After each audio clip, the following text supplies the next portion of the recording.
वैष्णो देवी मंदिर की पौराणिक कथा। एक बार त्रिकुटा की पहाड़ी पर एक सुंदर कन्या को देखकर भैरवनाथ उससे पकड़ने के लिए दौड़े। तब वह कन्या वायु रूप में बदलकर त्रिकुटा पर्वत की ओर उड़ चली। भैरवनाथ भी उनके पीछे भागे। माना जाता है कि तभी मां की रक्षा के लिए वहां पवन पुत्र हनुमान पहुंच गए। हनुमान जी को प्यास लगने पर माता ने उनके आग्रह पर धनुष से पहाड़ पर बाण चलाकर एक जलधारा निकाली और उस जल में अपने केश धोए। फिर वहीं एक गुफा में प्रवेश कर माता ने 9 माह तक तपस्या की। हनुमान जी ने पहरा दिया। फिर भैरवनाथ वहां आ धमके। उस दौरान एक साधु ने भैरवनाथ से कहा कि तू जिसे एक कन्या समझ रहा है, वह आदिशक्ति जगदम्बा है, इसलिए उस महाशक्ति का पीछा छोड़ दे। भैरवनाथ ने साधु की बात नहीं मानी। तब माता गुफा की दूसरी ओर से मार्ग बनाकर बाहर निकल गई। यह गुफा आज भी अर्धकुमारी या आदिकुमारी या गर्भजून के नाम से प्रसिद्ध है। अर्धकुमारी के पहले माता की चरण पादुका भी है। यह वह स्थान है जहां माता ने भागते भागते मुड़कर भैरवनाथ को देखा था। अंत में गुफा से बाहर निकलकर कन्या ने देवी का रूप धारण किया और भैरवनाथ वापस जाने का कहकर फिर से गुफा में चली गई। लेकिन भैरवनाथ नहीं माना और गुफा में प्रवेश करने लगा। यह देखकर माता की गुफा कर पहरा दे रहे हनुमान जी ने उसे युद्ध के लिए ललकार और दोनों का युद्ध हुआ। युद्ध का कोई अंत नहीं देखकर माता वैष्णवी ने महाकाली का रूप लेकर भैरवनाथ का वध कर दिया। कहा जाता है कि अपने वध के बाद भैरवनाथ को अपनी भूल का पश्चाताप हुआ और उसने मां से क्षमादान की भीख मांगी।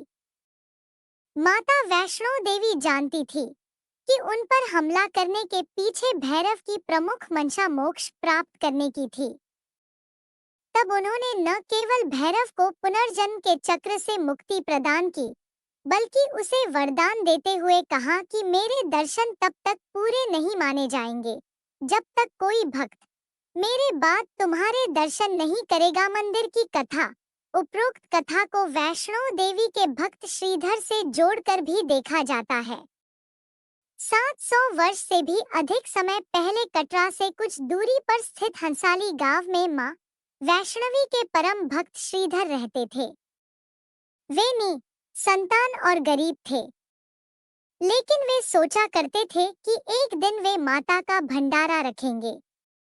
एक दिन श्रीधर ने आसपास के सभी गांव वालों को प्रसाद ग्रहण करने का न्योता दिया और भंडारे वाले दिन श्रीधर अनुरोध करते हुए सभी के घर बारी बारी गए ताकि उन्हें खाना बनाने की सामग्री मिले और वह खाना बनाकर मेहमानों को भंडारे वाले दिन खिला सके।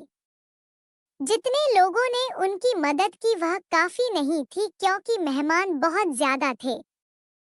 वह सोच रहे थे इतने कम सामान के साथ भंडारा कैसे होगा। भंडारे के एक दिन पहले श्रीधर एक पल के लिए भी सो नहीं पा रहे थे, यह सोचकर कि वह मेहमानों को भोजन कैसे करा सकेंगे। वह सुबह तक समस्याओं से घिरे हुए थे और बस उसे अब देवी मां से ही आस थी। वह अपनी झोपड़ी के बाहर पूजा के लिए बैठ गए। दोपहर तक मेहमान आना शुरू हो गए थे।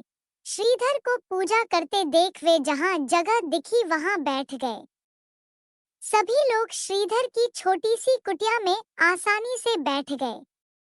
श्रीधर ने अपनी आंखें खोली और सोचा कि इन सभी को भोजन कैसे कराएंगे।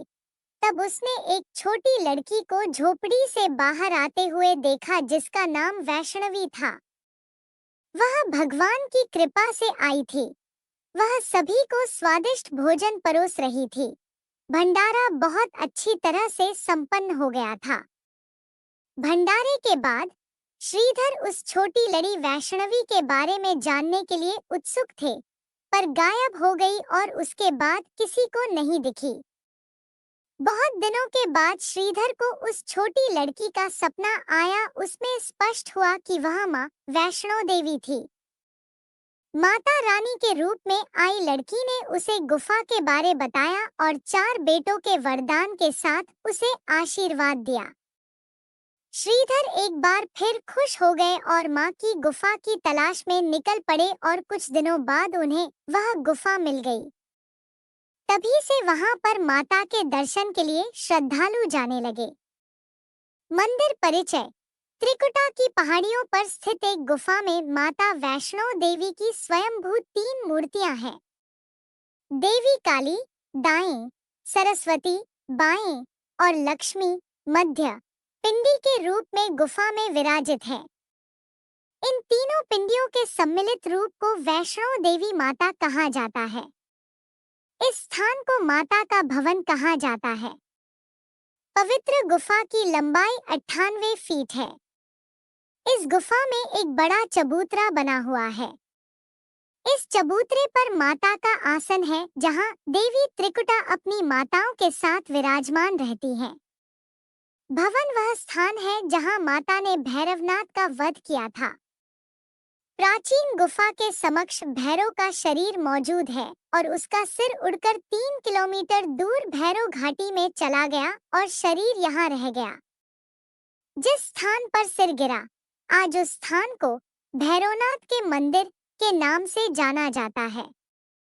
कटरा से ही वैष्णो देवी की पैदल चढ़ाई शुरू होती है, जो भवन तक करीब 13 किलोमीटर और भैरव मंदिर तक 14.5 किलोमीटर है।